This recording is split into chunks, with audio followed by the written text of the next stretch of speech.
Hey, my name is Evie. Welcome back to my channel. So glad you're here. I make videos for people who feel stuck in survival mode to help them live better on their way to living well. And today's topic is you can change your life.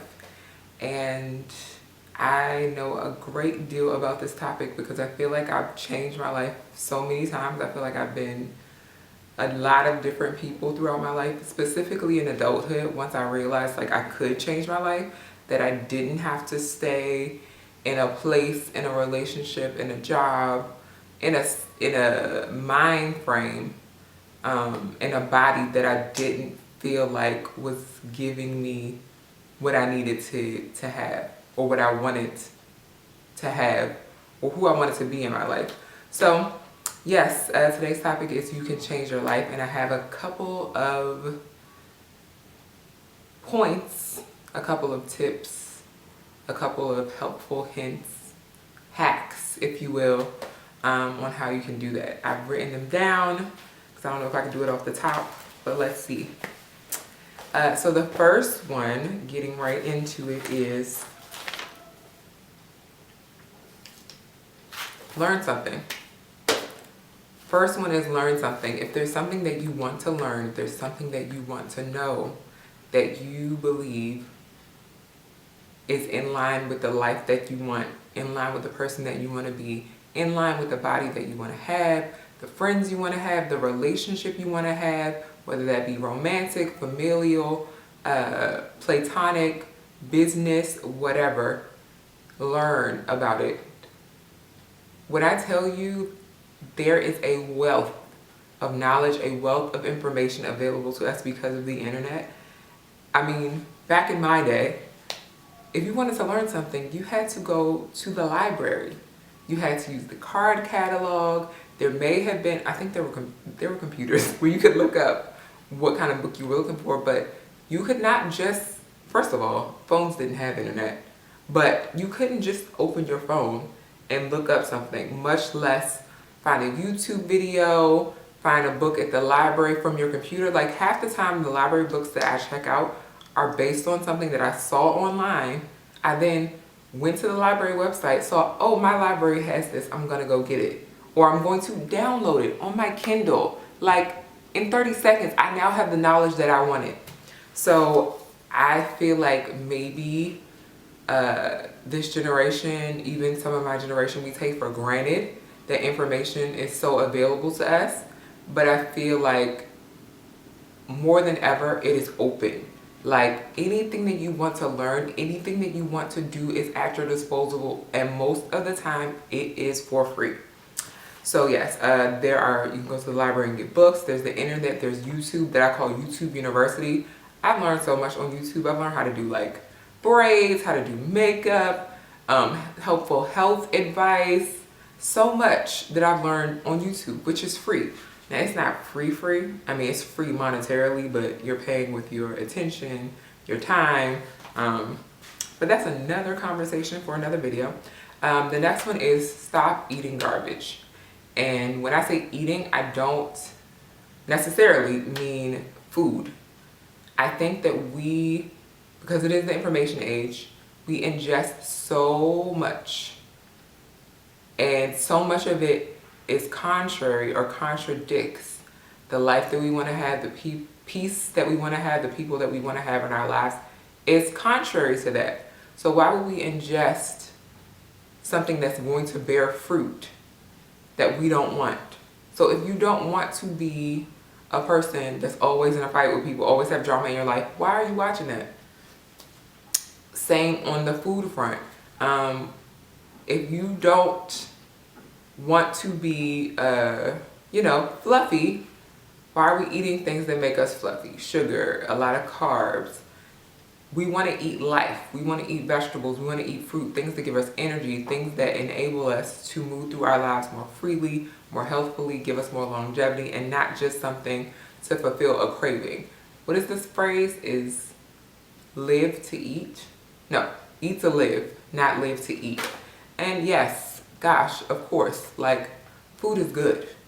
We like food, but it can't be more important than our lives and living our lives and living them well.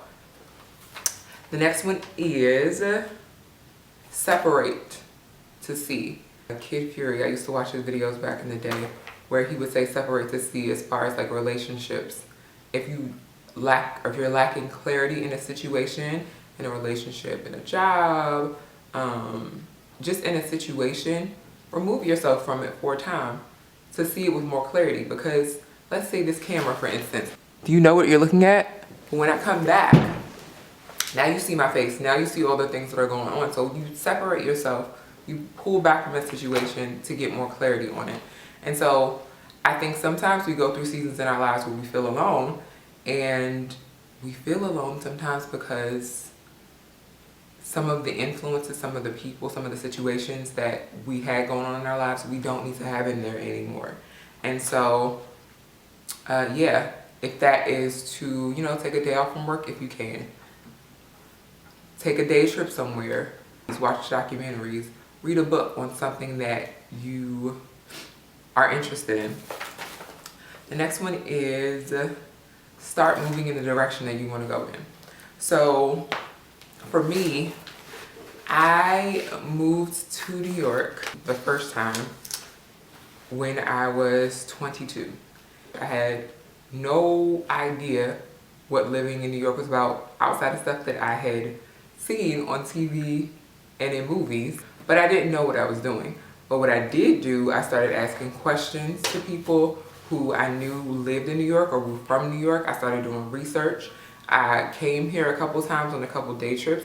I came here once when I was 11 with my middle school class. We came to see the Rockettes, so I was here for a couple hours during the day, but didn't venture on the subway, didn't go to any boroughs. Like, the bus dropped us off at Radio City Music Hall and picked us up and took us back to DC. And then I was here once when I was 18 with my best friend who was coming to see a college here. And again, only here for a couple of hours, didn't really see much, but had no inkling that I would ever live here, much less live here for much of my adulthood. So start moving in the direction that you want to go in. That could be if you want to buy a house, going to open houses, going to look around just to get a feel for what you want. You might not even have the money. You might not even have a deposit. You may be living in a room at someone's house. You may be living at home. But if that's what you want, start moving in that direction. I think when we start moving, we get clarity. It's like a GPS system. You start getting direction once you start moving, but so long as you're standing still, you're not going to get direction past the first direction, and sometimes not even that. You have to start moving. So what else? Go to the gym. Even if you don't have gym membership money, go to the gym to get the feel of it. What do people who come here wear? Like, what are they doing here? Just to get an idea of workouts. Maybe ask some questions to the front desk people. Ask questions to someone who looks fit. Maybe someone who's a trainer. Ask them questions about what your goals are. If you want to go to like nice restaurants, is that something you aspire to?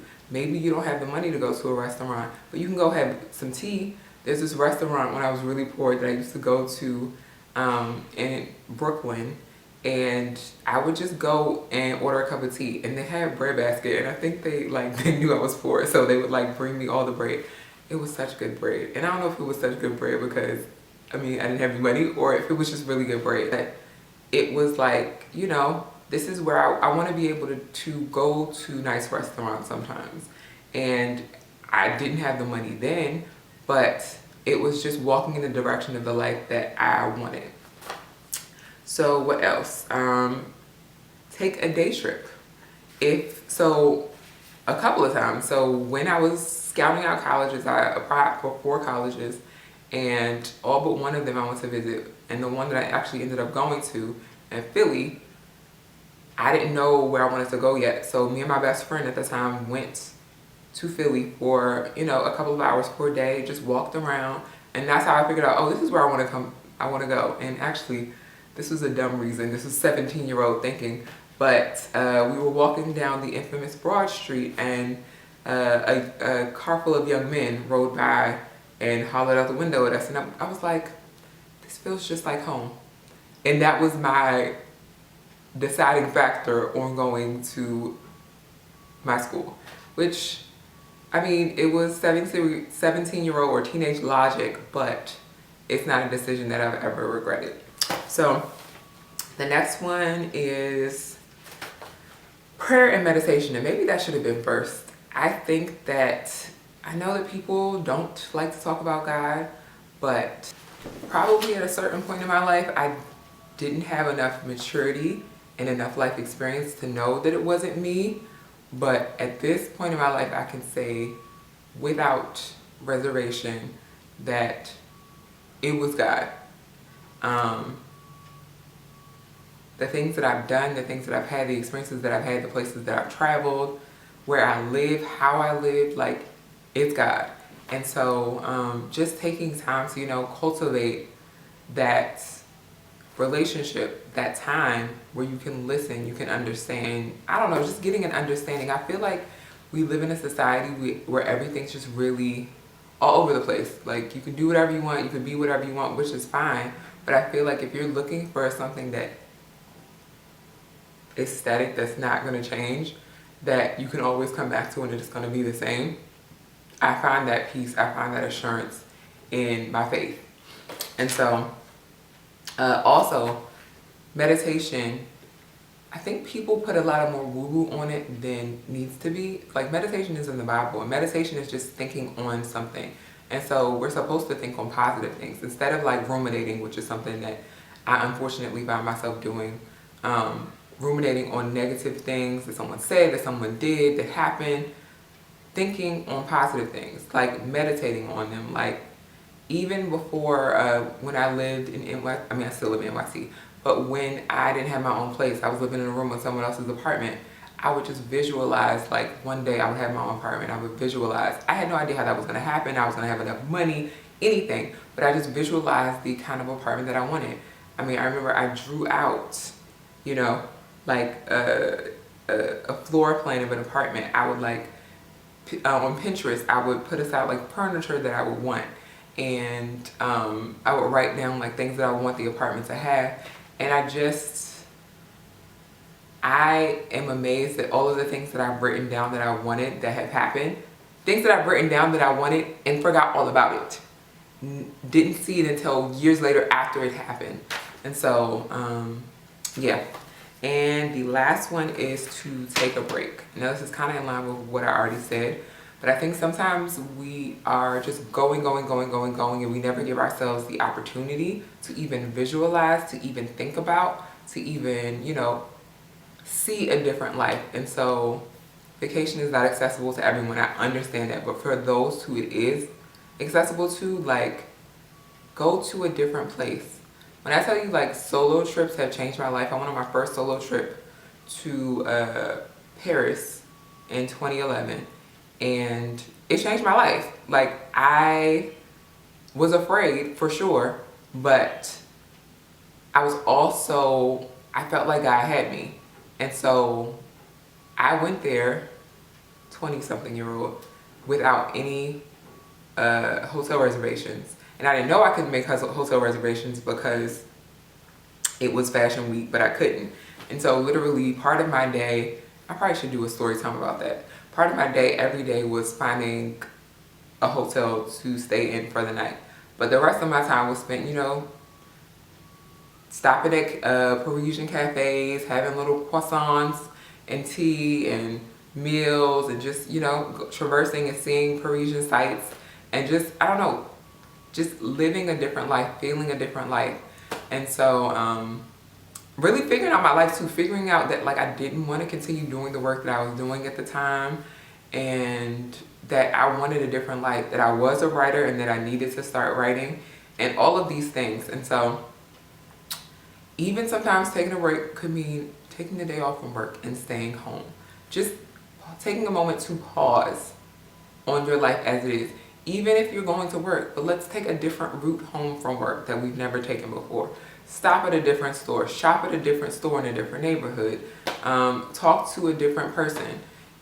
Just change something up. I really do feel like it's in these moments where we step out of our routine that we get insight into new things, into different things, into pieces of us that we haven't yet explored, and pieces of us that are accessible to us if we would just reach for them, if we know they exist, and things that we want, seeing a vision of them, and starting in the direction of them. So those are my tips on how to change your life.